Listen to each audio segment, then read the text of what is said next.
মুমিন বান্দার এক নাম্বার বৈশিষ্ট্য, এক নাম্বার গুণাবলী হচ্ছে আল্লাহ পাক বলছেন, ইন্নামাল মুমিনুনা আল্লাযীনা ইযা যুকিরাল্লাহু ওয়াজিলাত কুলুবুহুম। আল্লাহ রাব্বুল আলামিন বলেন, নিশ্চয় মুমিন হচ্ছে এমন, যখন তার সামনে আল্লাহর নাম উচ্চারণ করা হয় তখন মুমিন তাদের অন্তরসমূহ ভীতু হয়ে পড়ে যায়। মুমিনের সামনে যখন আল্লাহ রাব্বুল আলামিনের নাম উচ্চারণ করা হয় তখন আল্লাহর নাম শোনা মাত্রই যেই ব্যক্তি মুমিন, সেই ব্যক্তির অন্তরটা ভয়ে থরথর করে কাঁপতে থাকে আল্লাহর নাম শোনার পরে। এটা হচ্ছে মুমিন বান্দার এক নাম্বার গুণ। এটা কয় নাম্বার গুণ? এক নাম্বার গুণ। আমরা হাজারবার আল্লাহর নাম শুনতেছি, কিন্তু আল্লাহ এই শব্দটার কতটা ওয়েট, আল্লাহ এই শব্দটা কত পাওয়ারফুল, আল্লাহ কি জিনিস, এইটা হাজারবার শোনার পরে আমাদের অন্তরে কখনো কোনো ভয় সৃষ্টি হয় না, ঠিক কিনা কোন? কিন্তু যেই ব্যক্তি হবে মুমিন, সেই ব্যক্তির সামনে যখন আল্লাহর নাম উচ্চারণ করা হবে সঙ্গে সঙ্গে তার অন্তর ভয়ে থরথর করে কাঁপতে থাকবে। এই পরিস্থিতি যার হবে সেই ব্যক্তি হলো মুমিন। এই একই আয়াতের ভিতরে আল্লাহ পাক রব্বুল আলামিন মুমিনের তিনটা বৈশিষ্ট্যের কথা বলেছেন।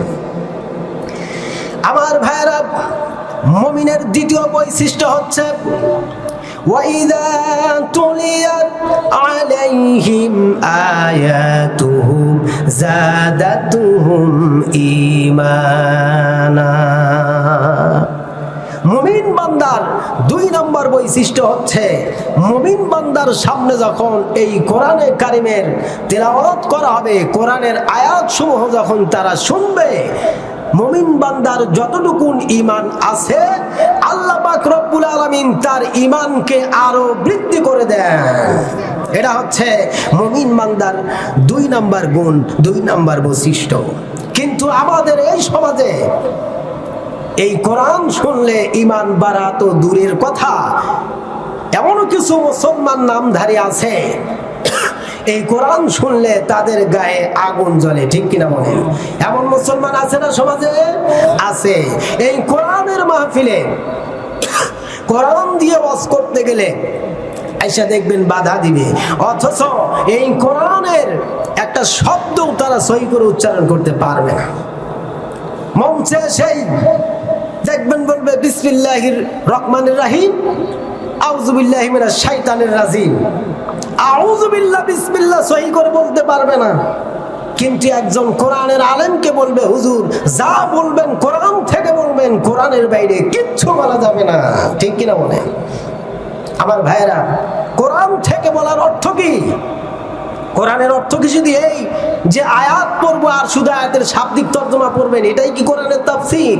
না, তার শানে নজুল পড়তে হবে, তার প্রেক্ষাপট পড়তে হবে, বাস্তবতার সাথে সেটা মিলিয়ে দিতে হবে, এরই নাম হচ্ছে কোরআনের তাফসীর। কিন্তু এই অরিজিনাল তাফসীর করতে গেলে কোনো হিন্দুর গায়ে বাঁধে না, আমার দেশের এক শ্রেণীর নামধারী মুসলমানের গায়ের বাঁধে, ঠিক কিনা বলে? এরা হচ্ছে মুসলমান, কিন্তু এরা কখনোই মুমিন নয়। আমার ভাইরা, এরপরে মুমিন বান্দার তিন নাম্বারে যেটা গুণ, একজন মুমিন বান্দার জন্য তিন নাম্বার যেটা বৈশিষ্ট্য, ওয়ালা রাব্বিহিম ইয়াতাওয়াক্কালুন। একজন মুমিন বান্দা শুধুমাত্র একমাত্র ভরসা করবে, তাওয়াক্কুল করবে কার? জোরে চিল্লায় বলেন কার? আল্লাহ রাব্বুল আলামিনের। এটা হচ্ছে মুমিন বান্দার তিন নাম্বার গুণ। তিন নাম্বার কোয়ালিটি হচ্ছে মুমিন বান্দা আল্লাহ ছাড়া পৃথিবীর কার উপরে আর কোনো তাওয়াক্কুল করবে না। এই তাওয়াক্কুল এটি হচ্ছে চার প্রকার। তাওয়াক্কুল কয় প্রকার? চার প্রকার। এক নম্বর হচ্ছে মাখলুকের উপরে তাওয়াক্কুল। ভালো করে শোনেন, এক নম্বর হচ্ছে মাখলুকের উপরে তাওয়াক্কুল। দুই নম্বর হচ্ছে স্বীয় সত্তা নিজের শক্তির উপরে তাওয়াক্কুল। 3 নম্বর হচ্ছে সম্পদের উপরে তাওয়াক্কুল এবং 4 নম্বর হচ্ছে আল্লাহ রব্বুল আলামিনের উপরে তাওয়াক্কুল। আমার ভাইরা, এবার আসেন ব্যাখ্যায় যাই। মাখলুকের উপরে তাওয়াক্কুলটা কেমন? মাখলুকের উপরে তাওয়াক্কুল হচ্ছে এমন, আমাদের এই রায়গঞ্জ তারাশের যিনি এমপি সাহেব হয়েছেন, রায়গঞ্জ তারাশের পুলিশেরা এমপি সাহেবরে কি বলে সম্বোধন করে? স্যার না অন্য কিছু? স্যার বলে, ঠিক কিনা বলেন? আমার ভাইয়েরা, মাখলুকের উপরে তাওয়াক্কুল হচ্ছে এটা, এই এমপি সাহেবের বেটা অথবা ভাতিজা, এমপি সাহেবের ঘনিষ্ঠ কোনো লোক, তিনি যদি অন্যায় করেন এরপরও সেই ব্যক্তি ভয় করবে না, কারণ তার বাপ অথবা চাচা কি এমপি। আমার ভাইরা, আমরা যখন রাস্তায় বের হই, যারা মোটর সাইকেল ড্রাইভিং করেন, পুলিশ দেখলে পরেই আমাদের নিয়ন্ত্রণ হারা যায়, ঠিক কিনা কন? কিন্তু এমপির ছেলে কি পুলিশ দেখলে মোটর সাইকেল নিয়ে পালাবে নাকি কন? কেন পালাবে না? কারণ হচ্ছে তার বাবা এমপিকে পুলিশেরা স্যার স্যার বলে। এই বেটা এমপির ছেলের গাড়ির কাগজপাতি আছে কি নাই, তার ড্রাইভিং লাইসেন্স আছে কি নাই, রোড পারমিশন আছে কি নাই, এই চিন্তাধারা আছে। কেন নাই?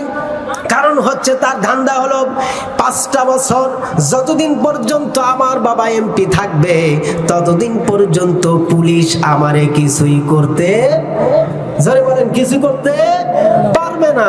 এই হচ্ছে মাখলুকের উপরে তাওয়াক্কুল।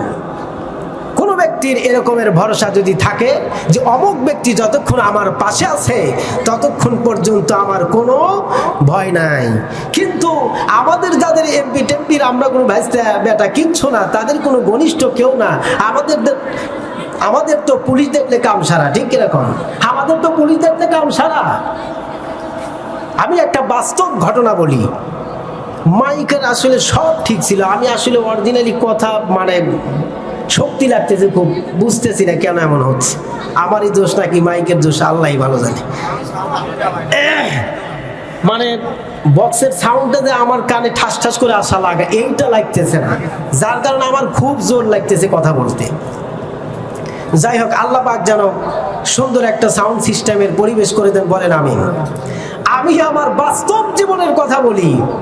আমি 2019 সালে মোটর সাইকেল কিনলাম। পুলিশ দেখলে পরে সাধারণ নতুন মোটর সাইকেলওয়ালাদের কি ভয় হয় বাস্তবভাবে আমি বলছি আপনাদেরকে। তো 19 সালে আমি যখন মোটর সাইকেল কিনলাম তখনও ড্রাইভিং তো শিখেই নাই, ড্রাইভিং তো নাই, মোটর সাইকেলের কাগজপাতি নাই, মোটামুটি কোনো রকম করে মোটর সাইকেল ড্রাইভিং করা শিখছি। তো চিন্তা করলে একটু ভাইরার বাড়ি যাব, ভাইয়ের বাড়িতে যাব। তো দিনের বেলা যখন আমি মোটর সাইকেল ড্রাইভিং করব তো পুলিশের ভয়ে সাহস পাচ্ছি না ওই রাস্তা দিয়ে যাওয়ার। তো টেকনিক করলাম যে রাতের বেলায় তো আর কোনো পুলিশ টুলিশ থাকে না, থাকলেও কোনো অন্তত মোটর সাইকেল আর ঠেকায় না, ঠিক কিনা কর? রাতের বেলায় মাগরিবের পরে খাবার দাবার শেষ করে একেবারে সাদা জুব্বা পরিয়া পায়জামা পরিয়া মোটর সাইকেলের উপরে যে নতুন গাড়ির উপরে একটা পলিথিন কাগজ থাকে ওটাও ছাড়াই নেই, ওই অবস্থায় তো দিলাম বিসমিল্লাহ বলে রওনা।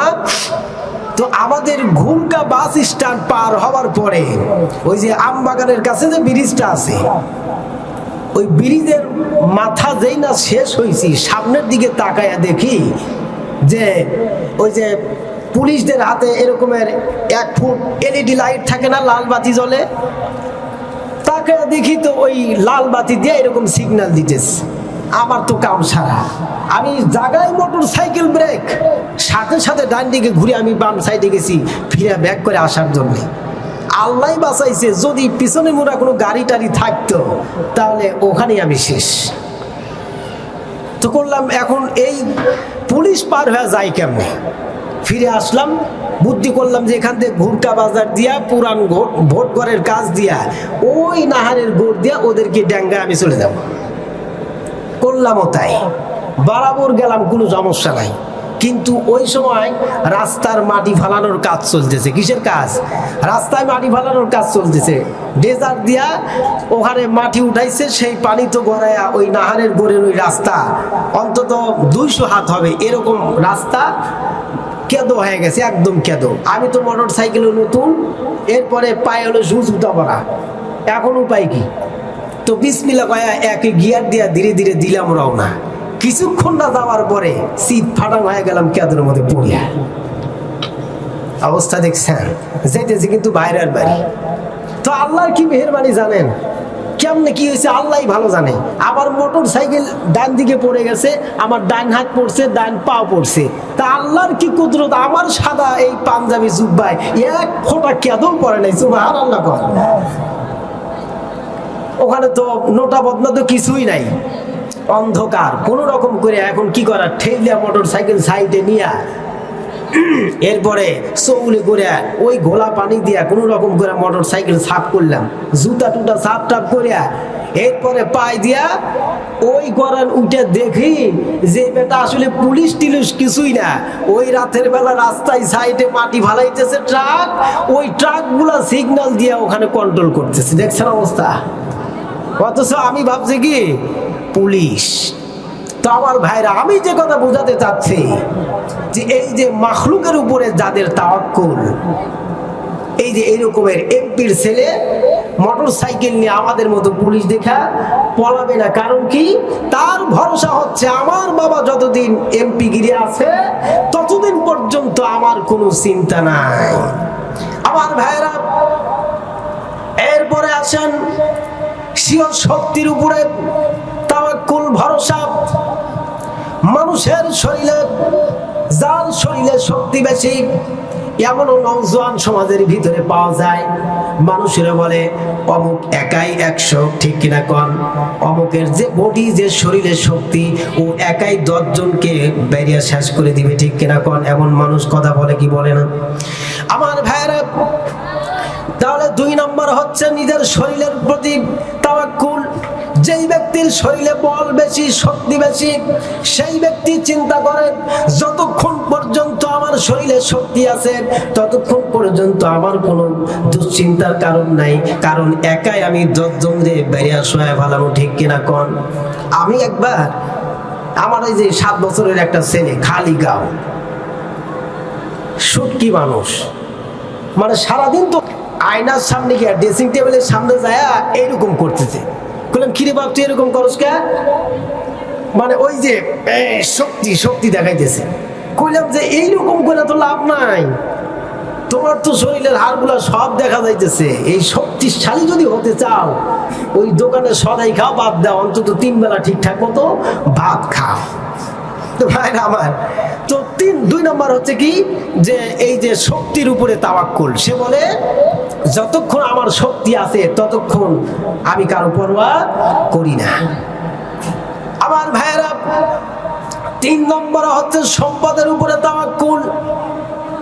যেই ব্যক্তি সম্পদশালী, দেখবেন সমাজের ভিতরে যার 2-4 লাখ টাকা হয়, 2-4 বিঘা জমি জমা যার আছে, দেখবেন ওর শরীরের বল কম না বেশি, চাপার জোর কম না বেশি।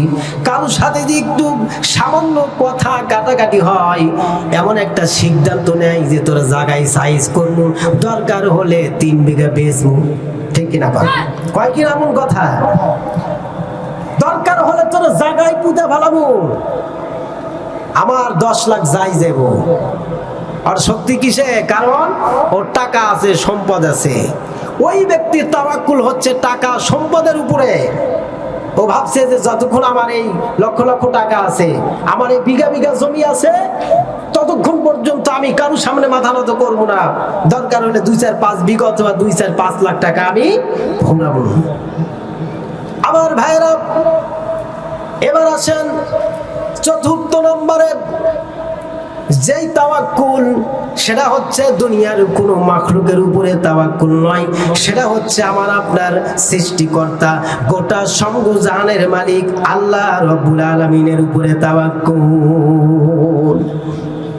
আল্লাহর উপরে যেই ব্যক্তি তাওয়াক্কুল করে, সেই ব্যক্তির শরীরে জোর আছে কি নাই এইটার পরোয়া করবে না। আল্লাহর উপরে যেই ব্যক্তি তাওয়াক্কুল করবে সেই ব্যক্তির কোন লোক তার সাইডে আছে কি নাই এই পরোয়া করবে না। যেই ব্যক্তি আল্লাহর উপরে ভরসা করতে জানে সেই ব্যক্তির শরীরে জোর অথবা সম্পদ অথবা কোনো লোক তার আছে কি নাই এই পরোয়া করবে না। যত বড় বিশাল বাধা আসুক না কেন সেই ব্যক্তি শুধুমাত্র একমাত্র আল্লাহর উপরে তাওয়াক্কুল করে সামনে এগোতে থাকবে। কথা বলেন ঠিক নেবে ঠিক? মুমিন বান্দা এই হচ্ছে 3 নম্বরের গুণ। 3 নম্বরের কোয়ালিটি হচ্ছে মুমিন বান্দার এমন যে সেই ব্যক্তি কাউকে পরোয়া করবে না আল্লাহ ছাড়া। সে ব্যক্তি কার উপরে তাওয়াক্কুল করবে না, ভরসা করবে না আল্লাহ ছাড়া। কারণ মুমিন ব্যক্তি জানে আল্লাহর শক্তির সাথে পৃথিবীর কোন শক্তি পারবে, কেউ কিন্তু পারবে না। আমার ভাইরা, আল্লাহর উপরে তাওয়াক্কুল কত বড় হাতিয়ার মুমিনের জন্য। আল্লাহ রাব্বুল আলামিন তামাম পৃথিবীর সমস্ত মুমিনদের শিক্ষার জন্য কোরআনে কারিমের ভিতরে তিনি সেটা নোট করে দিয়েছেন। আল্লাহর উপরে কেমন করে তাওয়াক্কুল করা লাগে। আপনারা মুসা আলাইহিস সালামের নাম জানেন। আমার ভাইরা, হযরত মুসা আলাইহিস সালাম তিনি তার উম্মতদেরকে নিয়ে দরিয়ার পাশে বসে দ্বীনি কথাবার্তা বলতেছিলেন। এমন সময় ফেরাউন তার দলবল নিয়ে 3 দিক থেকে তারে আক্রমণ করলো। সামনে দরিয়া, 3 দিক থেকে শত্রু, পালাবার কোনো রাস্তা আছে? জোরে বলেন, কোন রাস্তা আছে? হযরত মুসা আলাইহিস সালামের উম্মতরা ভয় পেয়ে গেছেন। যখন দেখলেন 3 দিক থেকে মুসা আলাইহিস সালামের শত্রু বাহিনী আসতেছে, সামনে দরিয়া, এই দরিয়া পার হবার কোনো ব্যবস্থা নাই, এই 3 দিকেও তো যেতে পারবো না শত্রু, তাহলে তো আমরা জায়গায় শেষ, ঠিক কিনা? হযরত মুসা আলাইহিস সালামের উম্মতরা বলছে, ইয়া মুসা, নিশ্চয়ই আমরা আজকে ধরা পড়ে গেলাম, পাকড়াও হয়ে গেলাম, পালাবার কোনো পথ নাই। হযরত মুসা আলাইহিস সালাম বললেন, ও আমার উম্মতেরা, ভয় পাবার কোনো কারণ নাই, দুশ্চিন্তার কোনো কারণ নাই। আমি কোনো মাখলুকের উপরে ভরসা করি না। যেখানে কোনো রাস্তা নাই, যেখানে কোনো পথ নাই, সেই জায়গায় পথ বের করা, রাস্তা বের করার দায়িত্ব কার? জোরে চিল্লা বলেন, কার? আমার ভাইয়েরা, হযরত মুসা আলাইহিস সালাম তার উম্মতদেরকে বললেন, তোমরা ভয় পেও না, ঘাবড়ায় যাও না, আমাদের সাথে আল্লাহ আছেন। আমাদের সাথে কি আছেন? আল্লাহ আছেন। আল্লাহ পাক রব্বুল আলামিনের উপরে তিনি তাওয়াক্কুল করলেন। আল্লাহ পাক রব্বুল আলামিন ঘোষণা করে দিলেন, মুসা, ভয় পাওয়ার কোনো কারণ নাই। তুমি আমার নবী, আমার উপরে যখন তাওয়াক্কুল করেছো, যেখানে কোনো পথ নাই সেই জায়গায় পথ বের করার দায়িত্ব আমি আল্লাহ রব্বুল আলামিনের। আল্লাহ পাক রব্বুল আলামিন বললেন, মুসা রে, তোমার হাতে যে লাঠি আছে, ওই লাঠি দিয়া দরিয়ার উপরে একটা আঘাত করো। হযরত মুসা আলাইহিস সালাম আল্লাহর হুকুমে দরিয়ার উপরে একটা আঘাত করলেন আস্তে করে। হযরত মুসা আলাইহিস সালাম দরিয়ার উপরে আঘাত করার পরে আল্লাহ পাক রব্বুল আলামিন 1 নয় 2 নয়, ওই মহাসমুদ্রের ভিতর দিয়া 12টা রাস্তা তিনি পয়দা করে দিয়েছিলেন। সুবহানাল্লাহ, জোরে পড়েন। মুসা আলাইহিস সালাম আর তার অনুসারীরা ওই রাস্তা দিয়া পার হয়ে যাওয়ার জন্য একটা রাস্তা হলেই যথেষ্ট ছিল, একটাই যথেষ্ট। কিন্তু আল্লাহ পাক রব্বুল আলামিন দৃষ্টান্ত দিলেন মুমিনদের জন্য যে হতাশ হওয়ার কোনো কারণ নাই। যেখানে কোনো পথ নাই সেখানে পথ বের করার দায়িত্ব কার? জোরে চিল্লায় বলেন, কার? সেই আল্লাহ এখন আছে না নাই? জোরে চিল্লায় বলেন, আছে না নাই? সেই আল্লাহ আছে, কিন্তু আমরাই সেই আল্লাহর সেই মনোনীত বান্দা আজ হতে পারি নাই। মুসলমান হয়েছি কিন্তু আমরা ওই রকমের মুমিন বান্দা আজ হইতে পারি নাই। মুসা আলাইহিস সালাম দরিয়ায় বাড়ি দিলেন, 12টা রাস্তা হয়ে গেল। মুসা আলাইহিস সালাম তার অনুসারীরা ওপারে পার হয়ে গেল, ফেরাউনকে আল্লাহ পাক জনমের মতো চুবায় মারলো। ঠিক কিনা বলেন আমার ভাইরা? ফেরাউন নীল নদের পানির ভিতরে ডুবে মরছে, মনে নাই? ওখানে কোনো মানুষ লাগছে? ওরে মারার জন্য কোনো মানুষ লাগছে? কোনো মানুষ লাগে নাই। আমি একটা জিনিস ভাইবে খুবই আশ্চর্য হয়ে যায়, একটা জিনিস, যে বিশাল শক্তির মালিক, বিশাল পাওয়ারের মালিক, এই সমস্ত শক্তিধর মানুষদেরকে আল্লাহ পাক দুনিয়া থেকে সারা জীবনের মনে শেষ করে দিতে বিশাল কোনো অস্ত্র ব্যবহার করে নাই। ভেবেছেন কখনো? হযরতে রাসূল কারীম সাল্লাল্লাহু আলাইহি ওয়াসাল্লামের দুশমন ছিল আবু জাহেল। এই আবু জাহেল একে শেষ করার জন্য খুব বড় বীর বিক্রমের প্রয়োজন হয়েছে না। ছোট্ট ছোট্ট মাত্র 2টা সন্তানের হাতে আল্লাহ পাক রব্বুল আলামিন আবু জাহেলকে সিংহ থেকে শেষ করে দিয়েছে। ঠিক কিনা মনে হয়? ফেরাউন তারে মারতে কিছুই লাগে নাই, পানি দিয়েই শেষ। নমরুদ ইব্রাহিম আলাইহিস সালামকে কত না কষ্ট দিল। ইব্রাহিম আলাইহিস সালামকে দুনিয়া থেকে শেষ করার জন্য বিশাল আগুনের কুণ্ড তৈরি করলো, আগুনের ভিতরে ফালাইয়া দিল। ইব্রাহিম আলাইহিস সালাম কি পড়ে গেছেন? মোটেও কিন্তু পড়ে যান নাই। এই ফেরাউন তো গেল, এই নমরুদকে শেষ করার জন্য আল্লাহ পাক একটা মানুষও ব্যবহার করেন নাই। কি ব্যবহার করছিলেন? একটা মশা। যেই মশারে আস্তে করে একটা চর মেরে দিলে, থাপ্পড় মেরে দিলে, যেই মশা আলু ভর্তার চেয়েও ফিনিশ হয়ে যায়, তার হাড় গুড্ডি কিচ্ছু খুঁজে পাওয়া যায় না। নমরুদের মতো এত বড় বাটপারকে আল্লাহ পাক এই পৃথিবী থেকে বিদায় করার জন্য এই রকমের সুস্থ একটা মশাও নয়, একটা পঙ্গু ল্যাংড়া মশা দিয়া দুনিয়া থেকে তারে শেষ করে দিয়েছে। আমার ভাইরা, এবার আসেন এই যে বাস্তব মুখে আসেন। আমাদের দেশে যে জালিম তৈরি হয়েছিল, বর্তমান বাংলাদেশের যে নব্য ফেরাউন, নব্য আবু জাহেল তৈরি হয়েছিল লেডিস মার্কা, এরা শেষ করতে বিশাল কোনো বাহিনী লাগছে? এই দেশের বড় বড় বুদ্ধিজীবী আর বড় বড় শক্তিওয়ালা চুল পাকা দাড়িওয়ালা ময়মুরবুড়িদের দরকার হয়েছে? হয় নাই। এই স্কুল কলেজে পড়ুয়া 18-20 বছরের এই ছোট্ট ছোট্ট যুবকদের হাতে বাংলাদেশের মতো এই দেশকে জালিমের হাত থেকে রক্ষা করেছেন। চিল্লায় বলেন কথা ঠিক না বেঠিক? আমার ভাইরা, আল্লাহর বিচার দেখেন, যারা বেশি শক্তিধর তাদেরকে শেষ করতে আল্লাহ পাকের বড় কোনো হাতিয়ার আল্লাহ ব্যবহার করেন না। এখান থেকে আমাদের শিক্ষা নেওয়া দরকার, কিন্তু আমরা শিক্ষা নেই না, আমরা শিক্ষা নেই না। আল্লাহ পাক আমাদের শিক্ষা নেওয়ার তৌফিক দিন, বলেন আমিন। আমার ভাইরা, তাহলে আমি মুমিনদের বৈশিষ্ট্য এবং মুমিনদের গুণাবলী সম্পর্কে আপনাদের সামনে আলোচনা করতেছিলাম। যে ব্যক্তি হবে মুমিন, সেই ব্যক্তির 4 নম্বর যে গুণটা হবে, আল্লাহ পাক রব্বুল আলামিন কোরআনের মধ্যে বলেছেন, قد أفلح المؤمنون الذين هم في صلاتهم خاشعون। আল্লাহ রব্বুল আলামিন বলেন, মুমিন বান্দার জন্য 4 নম্বর বৈশিষ্ট্য হচ্ছে, এই মুমিনরা অবশ্যই সফল হয়ে গেছে যারা নিজেদের সালাতে নম্র এবং বিনয় প্রকাশ করে।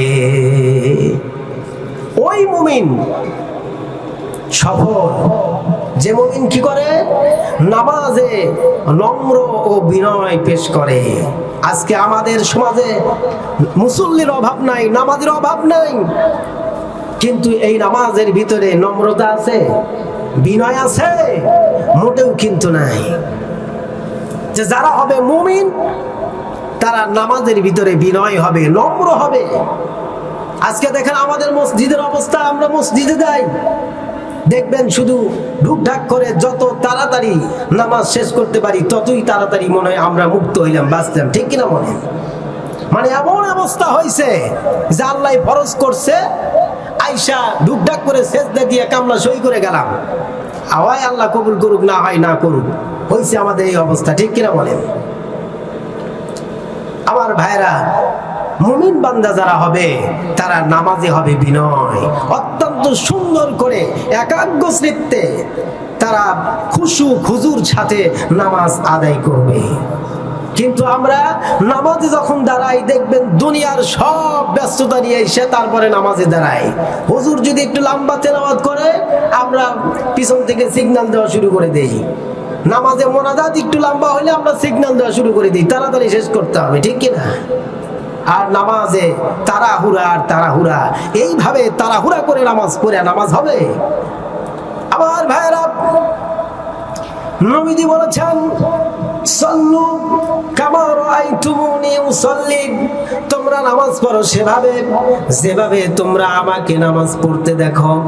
তাহলে আমরা আমাদের মতো যদি এইভাবে নামাজ পড়ি, রসুলের নামাজ কেমনে হতো, রসুল কেমনে নামাজ পড়তেন, ওইটা যদি আমরা না জানি, ওইটা যদি আমরা ফলো না করি, এভাবে নামাজ পড়তে পড়তে কপালে যতই আমার কয়রা পড়ুক না কেন, এই নামাজ আল্লাহর দরবারে গ্রহণযোগ্যতা পাবে না, ঠিক না? ঠিক নামাজ আমরা পড়তেছি, সব হুজুররা এই হাদিস পড়ে যে নামাজ পড়তে হবে সেভাবে যেভাবে রাসূল বলেছেন, কিন্তু লক্ষ্য করে দেখবেন ওই হুজুরই রাসূলুল্লাহর এই হাদিস মানে না, ঠিক কি না?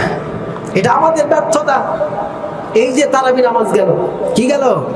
তারাবি নামাজ গেল, এমনও মসজিদে তারাবি হইছে যে বাংলা সূরাটাও আমরা বুঝতে পারি নাই। বাংলা সূরা বোঝেন? অর্থাৎ সূরা ফাতিহা, সূরা ফাতিহা এটা পড়তে পড়তে আমাদের কাছে এখন বাংলার মতো মনে হয়, ঠিক না? এই সূরা ফাতিহা পারে না এমন কোন মানুষ আছে? ওই যে এক ব্যক্তি নাকি একবার হজ করতে গেছে, তো হজ করে ফিরে আসার পরে মূর্খ মানুষ, বৃদ্ধ মানুষ, যে একজনে জিজ্ঞেস করছে, বাবাজি হজ তো করে আসলেন, তা আপনি তো মুরব্বী মানুষ, আরবিটাকেও ঠিক মতো জানেন না, তো আরবি মক্কা শরীফের মানুষেরা, সৌদির মানুষেরা, ওনারা নাকি আরবিতে কথা কয়, তো আপনি তো মূর্খ মানুষ, ওনারা যে আরবি দিয়ে কথা বলছে আপনি কি কিছু বুঝছেন? তো কয় না, কিছুই তো বুঝি নাই, কোনো কথাই বুঝি নাই, তবে সব কথার ভিতরে দুইটা কথা শুধু বুঝছি, দুইটা কথা একটু বাংলা কয়, ওই দুইটা বুঝছি। কি বাংলা কয় ওরা? কয় যে সূরা ফাতিহাটা যখন কয় ওই বাংলাটা বুঝি, আর যখন আজান দেয় ওই আজানের বাংলাটা আমরা বুঝি, আমি বুঝছি, এছাড়া আর কিছু বুঝি নেই। তার মানে সূরা ফাতিহা পড়তে পড়তে শুনতে শুনতে আমাদের বাংলার মতো মনে হয়। তারাবি নামাজে এত দ্রুত তেলাওয়াত করা হয় যে এই সূরা ফাতিহার মতো এত সূক্ষ্ম একটি সূরা, এই সূরাটাও বোঝা যায় না এমন নামাজ আমাদের দেশে হয়েছে না? জোরে কোন হয়েছে কিনা? এরপরে প্রত্যেকটা বার যখন আপনি নিয়ত বাঁধবেন, আল্লাহু আকবার বলে হাত বাঁধবেন, হাত বাঁধার পরে আপনার আউযুবিল্লাহ পড়া, বিসমিল্লাহ পড়া, সানা পড়া সুন্নাতে মুআক্কাদা। আর সুন্নাতে মুআক্কাদা কোনো ব্যক্তি যদি ইচ্ছা করে ছেড়ে দেয় তাহলে গুনাহ হবে, শাস্তিযোগ্য গুনাহ হবে। দেখবেন তারাবিতে আল্লাহু আকবার শুরু হয়ে গেছে সূরা ফাতিহা, ঠিক কিনা? ঠিক কিনা? কখন আউযুবিল্লাহ বিসমিল্লাহ পড়লো আর কখন সানা পড়লো হুজুরও বলতে পারবে না, ঠিক কিনা? আত্তাহিয়াতুতে যখন বসবেন দেখবেন মুসল্লিদের আত্তাহিয়াতু পড়া শেষ হয় নাই, হুজুর সালাম ফিরে না শেষ হয়েছে না এমন? এর জন্য আমি মনে করি আমরা দায়ী, মুসল্লি দায়ী নয়, ইমাম দায়ী। কে বলেছে আপনাকে যে আত্তাহিয়াতুতে বসে আপনি দরুদ শরীফ দোয়া মাসুরা বাদ দিয়ে সালাম ফিরান? কে আপনাকে বলেছে? নামাজের ভিতরে মুসল্লিদেরও তো সানা পড়া লাগে, লাগে না? মুসল্লিদের তো আত্তাহিয়াতু দরুদ শরীফ দোয়া মাসুরা পড়া লাগে, তো ওনারা পড়েই শেষ করতে পারেন আর আপনি সালাম ফিরিয়ে দেন কেন? অনেক সময় মানুষেরা বলে হুজুরাই ফতুয়া দেয়, আমরাই দেই। যে তারাবিতে ওই যে লোক থাকে না, সময় বেশি লাগে। তা আমি এই সমস্ত হুজুরদেরকে বলি, মুসল্লি যদি ধরে রাখার এতই প্রয়োজন আপনি মনে করেন, দৈনিক 5 বার আজান দিয়া বেতন নিয়ে বাড়িতে যান, নামাজ পড়েন কয়জন নিয়ে? প্রত্যেকটা দিন 5 ওয়াক্ত নামাজের আজান হয়, শত শত মানুষের বসবাস, মুসল্লি হয় কয়জন? 4, 5, 7 জন। তো নামাজে 5 ওয়াক্ত আজান দিয়ে নামাজ পড়েন, মুসল্লি হয় না? মুসল্লি ধরে রাখার জন্য ফতোয়া দিয়ে দেন না যে 5 ওয়াক্ত নামাজ পড়ার দরকার নাই, আইসেন 3 ওয়াক্ত পড়েন, 5 ওয়াক্তর কাজ নামাজ দেব, ফতোয়া দেন। ফতোয়া দিতে পারবে কেউ? তো কে বলেছে আপনাকে যে তারাবিতে লোক কম হয়ে যাবে এই জন্য শর্টকাটে নামাজ পড়াতে হবে? আপনি নামাজকে নামাজের মতো পড়ুন, মানুষকে আহ্বান করতে থাকুন, আপনার দায়িত্ব শেষ। সঠিকটা বুঝে কোন ব্যক্তি যদি আমল করে ওর কপাল ভালো, আর যদি দেরি হয়েছে বলে নামাজে আসে না, ওর কপাল পোড়া, ওর বরাদ্দ ওই বুঝবে, ঠিক কিনা কম? সুতরাং নামাজকে সঠিকভাবে পড়তে হবে। মুমিন যদি কোনো ব্যক্তি হয়, সেটা তারাবি নামাজ হোক, 5 ওয়াক্ত নামাজ হোক, যেই নামাজ হোক না কেন, সেই ব্যক্তি নামাজের ভিতরে বিনয় এবং নম্রতার সাথে, খুশু খুজুর সাথে নামাজ আদায় করবে। আর বিনয়, নম্র, খুশু খুজু ছাড়া ইবাদত করে কপাল ফাটায়া ফেললেও এই নামাজ আল্লাহর দরবারে গ্রহণ হবে না। তাহলে মুমিন ব্যক্তির 4th নাম্বার যে গুণ, তারা নামাজ পড়ে খুশু খুজুর সাথে। কিসের সাথে? খুশু খুজুর সাথে তারা নামাজ আদায় করে। এরপরে একজন মুমিন বান্দার জন্য 5 নম্বর যে বৈশিষ্ট্য, 5 নম্বর যে গুণাবলী, সেটা আল্লাহ পাক বলছেন একজন মুমিনের জন্য 5 নম্বর যে গুণ থাকবে সেটা হচ্ছে ওয়াল্লাযীনা হুম আনিল লাগবি মুরিদুন। যেই ব্যক্তি হবে মুমিন, সেই ব্যক্তি সব সময় অসার ক্রিয়া কলাপ হতে তারা বিরত থাকবে। অর্থাৎ অসার বলতে যেটার কোনো প্রয়োজন নাই, অনর্থক কথা এবং অনর্থক কাজকর্ম থেকে তারা বিরত থাকবে। কারা? মুমিন। আমরা তো সবাই মুসলমান, কিন্তু কি বলেন, আমরা যখনই কোনো একটা জায়গায় উপস্থিত হই, এক জায়গায় যখন আমরা হই, দেখবেন ভালো কথা মুখ দিয়ে আসে না, ভালো কাজ আমাদের দ্বারা হয় না। এক জায়গায় বসলেই দেখবেন দুনিয়ার অনর্থক গল্প গুজব আছে না নাই? দুনিয়ার অনর্থক কাজকর্ম আছে না নাই? জোরে বলেন। যারা হবে মুমিন, তাদের 5 নম্বর একটি বৈশিষ্ট্য হচ্ছে তারা এই সমস্ত অসার কথাবার্তা এবং কার্যকলাপ থেকে তারা বিরত থাকবে। আমার ভাইরা, সেই জন্য আমরা কি শুধু নামে মুসলমান হব, নাকি এই গুণগুলি অর্জন করে খাঁটি মুমিন হব? কোনটা? অবশ্যই আমাদের মুমিন হওয়ার দরকার আছে না নাই? সরে বলেন, আছে না নাই?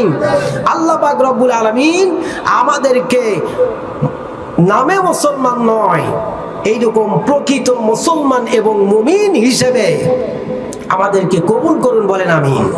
জোরে বলেন আমিন। আমার ভাইয়েরা,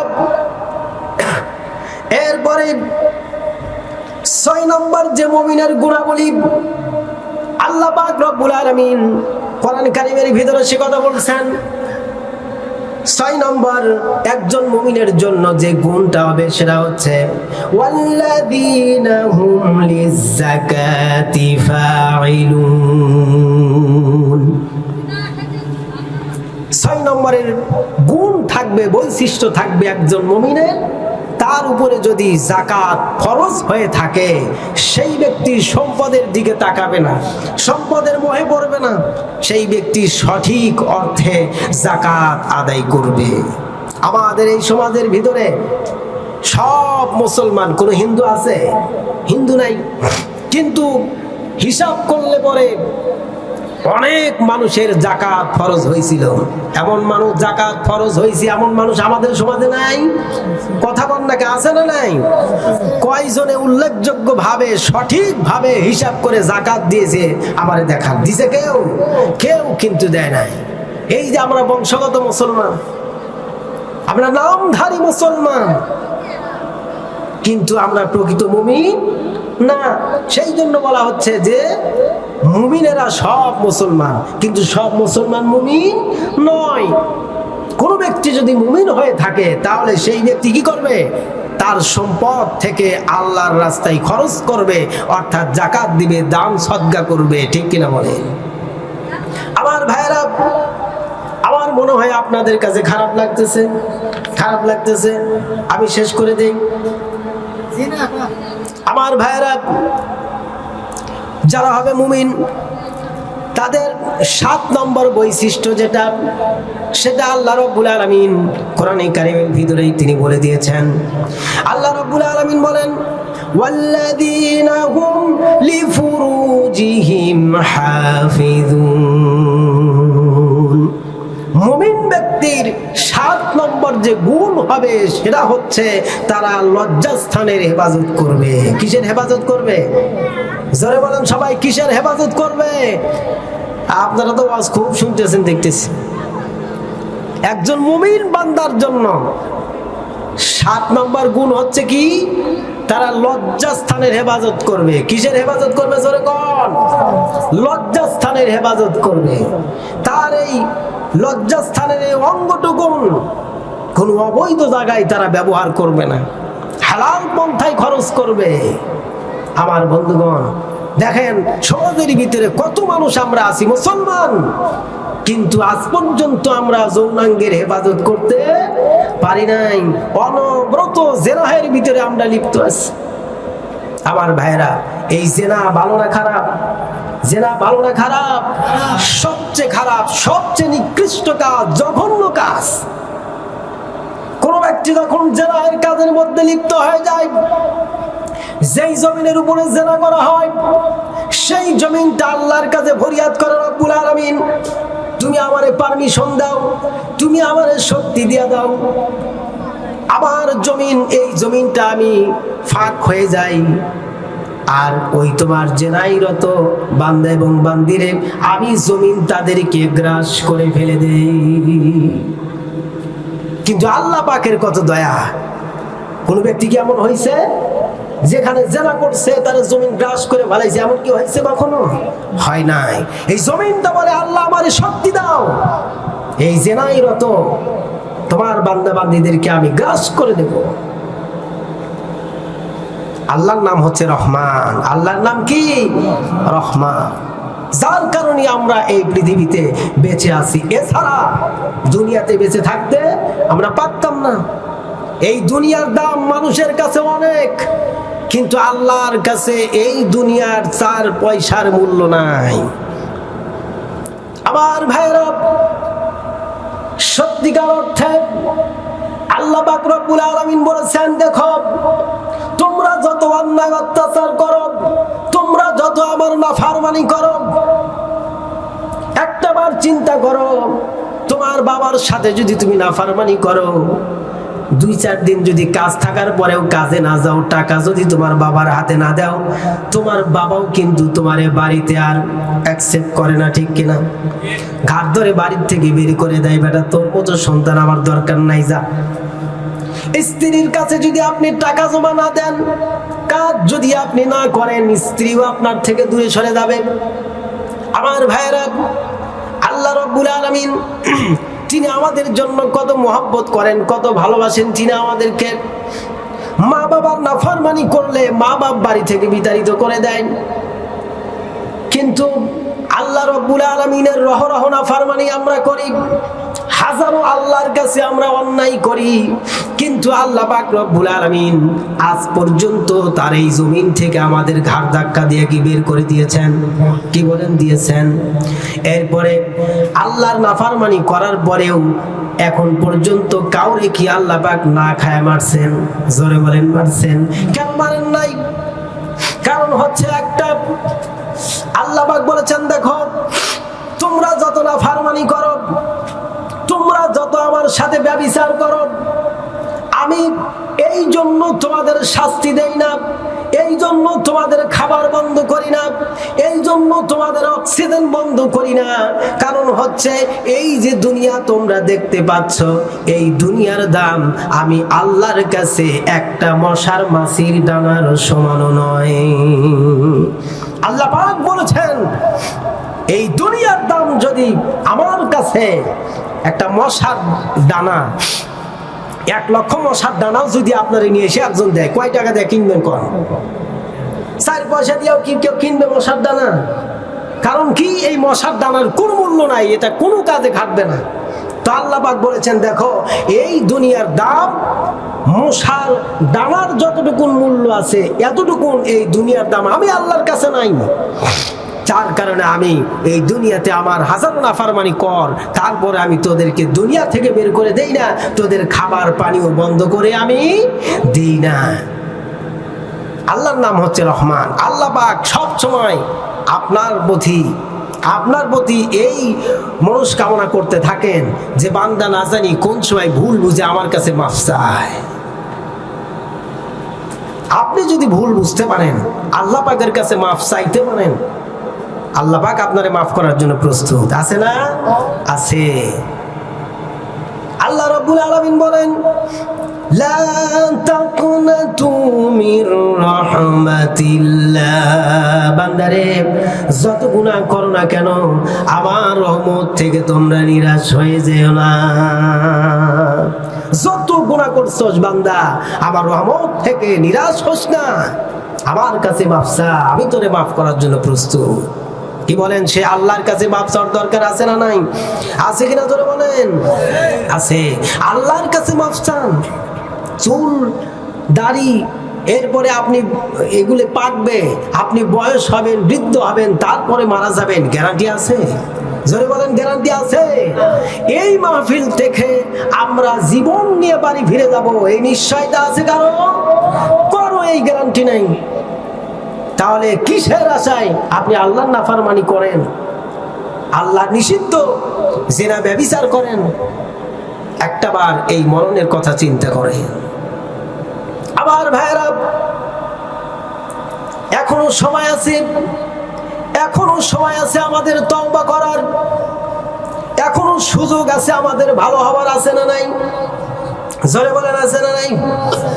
আমার ভাইরা, যেই কবরস্থানে এখন যদি আমারে 500 টাকা অথবা 5000 টাকাও যদি আমার হাতের ভিতরে ধরায় দেন, আর যদি বলেন যাও ওই যে ইব্রাহিম নানা কালকে মারা গেছে, ওর কবরটা একটু জিয়ারত করে আইসো, আমার বাপ হয়তো পারতে পারে কিন্তু আমার পক্ষে সম্ভব নয়। সবাইকে এটা পারবে নাকি কোন? যেই কবরস্থানে দিনের বেলা গেলে ভয় পাই, যেই কবরস্থানে রাতের বেলা একা যেতে সাহস পাই না, একবার কখন কি চিন্তা করেছেন সেই কবরস্থানে আপনারে নিয়ে 3.5 হাত মাটি ঘুরে সেই মাটির ভিতরে আপনারে শোয়া দিয়ে আসবে? একবার কি চিন্তা করেছেন কবরে কি হালটা হবে? আমরা যদি এই দুনিয়ায় একটা সাপ দেখতে পাই, এই মজলিসের ভিতরে যদি একটা সাপ ঢোকে, যার যার মতো ছিটাছিটি করে এখান থেকে দূরে চলে যাবেন। দুনিয়ার একটা সাপ, এই সাপকে দেখে আমরা যদি এত ভয় পাই, তাহলে কবরের কথা কি একবার মনে পড়ে না মুসলমান? কবরের ভিতরে আল্লাহ পাক রব্বুল আলামিন যে সাপ দিবেন মানুষদেরকে শাস্তি দেওয়ার জন্য, সেই সাপের স্পিড কত, সেই সাপের পাওয়ার কত, শক্তি কত। হাদিসের মধ্যে এসেছে কোন ব্যক্তিকে যদি একটা বার সেই সাপ ধ্বংসন করে, একটা সবল মারে, তাহলে ওই মানুষটা 70 হাত মাটির নিচে ঢুকে যাবে। চিন্তা করেছেন? একটা ছোট্ট একটি তিলা পড়া সাপ দেখলে আমরা ভয়তে দৌড় দিই, আর কাফনের কাপড় দিয়া পেঁচায়া কবরের ভিতরে থুই আসছে আমাকে আপনারে, ওইখানে যে সাপ দিবে, ওই সাপ যখন আমাদের সবল মারবে, 70 হাত মাটির নিচে ঢুকে যাওয়া, এটা কি সহজ ব্যাপার? কি বলেন সহজ ব্যাপার? আরো কত ধরনের সাপ, কত ধরনের শাস্তি কবরে আছে না নাই? এগুলি একটু চিন্তা করেন, তাহলে জিনাত থেকে বাঁচতে পারবেন, অন্যায় থেকে বাঁচতে পারবেন। মানুষের অন্তরের ভিতরে যতক্ষণ পর্যন্ত মৃত্যুর ভয় না আসবে, যতক্ষণ পর্যন্ত কবরের ভয় না আসবে, আল্লাহর ভয় না আসবে, ততক্ষণ পর্যন্ত কোনো ওয়াজ করে তার কাম হবে না। ঠিক কিনা কন? আল্লাহকে ভয় করেন, কবরকে ভয় করেন। শুধু জীবন ভরা তো আমরা শুনেই গেলাম কবরে সওয়ালের জব হবে। একবার চিন্তা করেন, আমি মারা গেলাম আর আমার কবরে সওয়ালের জব হচ্ছে, ব্যাপারটা কেমন হয়? দেখবেন মনটা আপনার নরম হয়ে যাবে, দিল নরম হয়ে যাবে, ভালো হতে পারবেন। আজে বাজে চিন্তা বাদ দিয়ে দেন, আজে বাজে গল্প গুজব বাদ দিয়ে দেন, আজে বাজে কাজকর্ম বাদ দিয়ে দেন। সময় আছে, বসে আছেন ফিরি ফিরি, এই মুখ দিয়ে বাজে কথা না বলে আল্লাহর জিকির করতে থাকেন, ভালো কথা বলতে থাকেন। তাহলে প্রত্যেকটা কথার বিনিময়ে সব হবে, ভালো মানুষ হতে পারবেন, আল্লাহর মনোনীত হতে পারবেন, কবরে নাজাত পাবে। আমরা এই দুনিয়া পায়া ওই আখেরি জগৎকে আমরা ভুলে গেছি না? আমরা ভুলে গেছি, চোখে দেখা সত্ত্বেও আমরা সেটা মালুম করতেছি না। আল্লাহ পাক আমাদের হেফাজত করুক, বলেন আমিন, বলেন আমিন। আমার ভাইয়েরা, এরপরে এই দুনিয়াতে যারা হবে মুমিন, তাদের জন্য ৮ নম্বর বৈশিষ্ট্য হচ্ছে, আল্লাহ রাব্বুল আলামিন বলেছেন, ওয়াল্লাযীনা হুম লিআমানাতিহিম ওয়া আহদিহিম রাউন। আমি পারলাম না আমার চাহিদা মোতাবেক কথাগুলি আপনাদের সামনে বলতে। আমি বললেও মাইক আমাকে ওই রকম সার্ভিস দিতে পারে নাই। মাইকম্যান ভাই প্লিজ আমাকে মাফ করবেন, কষ্ট নিয়ে নিন। আমি পারি নাই চাহিদা মোতাবেক বলতে, প্রচন্ড শক্তি খরচ করে বলতে হচ্ছে আমাকে, তাও আমি জমাইতে পারতেছি না কথা। তাহলে একজন মুমিন বান্দার ৮ নম্বর যে বৈশিষ্ট্য, সেটা হচ্ছে মুমিন বান্দারা যখন আমানত রাখে এবং প্রতিশ্রুতি করে, তারা সেই আমানত এবং প্রতিশ্রুতি রক্ষা করে। কথা কি বুঝতেছেন আমার? মুমিন বান্দার ৮ নাম্বার গুণ কি? সেই ব্যক্তির কাছে যদি কোনো ব্যক্তি আমানত রাখে, সেই আমানতের খেয়ানত করে না। সেই ব্যক্তি যদি কোনো ওয়াদা করে, সেই ওয়াদাকে ভঙ্গ করে না। আমার ভাইরা, আমানতের খেয়ানত করা, ওয়াদা ভঙ্গ করা, এটা কিসের লক্ষণ? জোরে বলেন, কিসের লক্ষণ? আপনারা জানেন না মনে হয়। এটা হচ্ছে মুনাফিকের লক্ষণ। কিসের লক্ষণ? মুনাফিকের লক্ষণ। আমার ভাইরা, ভালো করে মনোযোগ দিয়ে শুনবেন। মুনাফিকের লক্ষণ হচ্ছে 4টা। জোরে বলেন কয়টা? এই মুন্নাফ ভাই, জোরে বলেন কয়টা? মুনাফিকের লক্ষণ হচ্ছে 4টা। মুনাফিকরা যখন কথা বলে, সেই ব্যক্তি কথায় কথায় মিথ্যা কথা বলে। ভালো করে মনে রাখেন, মুনাফিক ব্যক্তি যখন কথা বলবে, কথায় কথায় শুধু মিথ্যে কথা বলবে। এরপরে মুনাফিক ব্যক্তি, সেই ব্যক্তির যদি মাথা একটু হট হয়, গরম হয়, সে যদি একটু রাগ করে, দেখবেন এই মুখ দিয়া অনায়াসে শুধু ফায়সা কথা বলবে। ভালো করে মনে রাখেন, তাহলে চিনতে পারবেন মুনাফিক কারা। সেটা আমিও যদি হই। তাহলে মুনাফিকের 1 নম্বর লক্ষণ, কথা বললে মিথ্যা বলবে। এরপরে রাগ হলে ওই মুখ দিয়ে ফায়সা কথাবার্তা বলবে। এরপরে তার কাছে যদি আমানত রাখা হয়, সেই ব্যক্তি আমানতের খেয়ানত করবে। এবং মুনাফিক ব্যক্তি কথা দিবে, কিন্তু সেই কথাও রক্ষা করতে পারবে না। আল্লাহ পাক রব্বুল আলামিন কোরআন কারীমের ভিতরে সুন্দর করে বলেছেন, মুমিন বান্দার যে গুণ থাকবে, কোয়ালিটি থাকবে, তার ভিতরে 8 নম্বরে এসেছে যে মুমিন বান্দারা আমানতের খেয়ানত করবে না, আর প্রতিশ্রুতি দিলে সেটা ভঙ্গ করবে না। যারা হবেন মুনাফিক, তাদের ব্যাপারে কোরআন কারীম কি বলছেন? মুনাফিকদের ঠিকানা, মুনাফিকদের আশ্রয়স্থল মৃত্যুর পরে কোন জায়গায় হবে, কতটা প্রশংসনীয় জায়গা হবে, সেটা কোরআনে কারীম বলছে। আল্লাহ পাক রব্বুল আলামিন কোরআনের ভিতরে বলেন, ইন্নাল মুনাফিকিনা ফিদ দারকিল আসফালি মিনান নার। মুনাফিকদের জায়গা হবে জাহান্নামের একদম তলদেশে। মুনাফিকদের জায়গা হবে কোথায়? জোরে বলেন কোথায়? একদম জাহান্নামের তলদেশে। আমি আমার ভাষায় বলি, যে মুসলমান নামের মুনাফিক হওয়ার চেয়ে কাফের ব্যক্তিও সম্মানের দিক থেকে তোমার থেকে ভালো। কারণ একজন কাফেরের ব্যাপারে বলা হচ্ছে বিনা হিসাবে সেই ব্যক্তি জাহান্নামে যাবে। কোথায় যাবে? জাহান্নামে যাবে। কিন্তু মুনাফিক নামের, মুসলমান নামের যারা মুনাফিক হবে তাদেরকে আল্লাহ পাক শুধু জাহান্নামেই দিবে না, লাঞ্ছনাজনক একটি স্থান বলে জাহান্নামের একদম তলদেশে তাদেরকে দেওয়া হবে। জাহান্নামের ভিতরে কাফেরও তোমার উপরে থাকবে। কাফের কোথায় থাকবে? এই মুনাফিকদের উপরে থাকবে। তাহলে কি আমরা এই মুনাফিকের লক্ষণগুলি ছাড়বো না ধরবো? কি বলেন, ছাড়বেন না ধরবেন? অবশ্যই আমাদের ছাড়তে হবে। আপনাদের খারাপ লাগতেছে আমি বুঝতেছি, আর বেশি সময় আমার নাই, অল্প কিছুক্ষণের ভিতরেই আমি আলোচনা শেষ করে দেবো ইনশাআল্লাহ। আমার ভাইরা, তাহলে আমি আপনাদের কাছে আপনাদের সন্তান হিসেবে, আপনাদের ভাই ভেরাদার হিসেবে পায়ে হাত দিয়ে অনুরোধ করব, এই যে কথাগুলি বললাম সবগুলি কোরআনের রেফারেন্স দিয়ে আমি বলতেছি, একটাও বানিয়ে বলি নাই। আপনি যদি শুধু নামধারী মুসলমান হন, জন্মের সূত্রে যদি মুসলমান হন, মুমিনের এই গুণগুলি যদি অর্জন না করে কবরে যান, তাহলে কি আল্লাহ পাক অ্যাকসেপ্ট করবে আমাদের? মোটেও কিন্তু তিনি আমাদের গ্রহণ করবে না। কারণ খাঁটি মুসলমান না হয়ে কবরে যদি আমরা যাই, তাহলে কবরে আমাদের মোটেও কিন্তু শাস্তি পেতে হবে, আমরা কিন্তু মোটেও শান্তি পাবো না। আমার ভাইরা, আমি এখন আপনাদের সামনে আর বেশি কথা বলতে চাই না, ছোট্ট করে আর একটা কথা বলতে চাই। এই যে মুমিন বান্দারা, এদের আরো অনেকগুলি গুণ আছে, ওই কথাগুলি বলা আমার পক্ষে আর সম্ভব হবে না। তবে আর একটা গুণের কথা আমি আপনাদেরকে বলি। যারা হবে মুমিন, তাদের 9 নম্বর যে বৈশিষ্ট্যতা হবে, 9 নম্বর যে বৈশিষ্ট্য, আল্লাহ পাক সে কথা কোরআনের ভিতরে বলেছেন, ওয়াল্লাযীনা হুম আলা সালাওয়াতিহিম ইউহাফিযুন। 9 নম্বরে মুমিন বান্দার বৈশিষ্ট্য গুণ হবে, তারা নামাজের, সালাতের হেফাজত করবে। কিসের হেফাজত করবে? নামাজের হেফাজত করবে। নামাজের হেফাজত করা কেমন?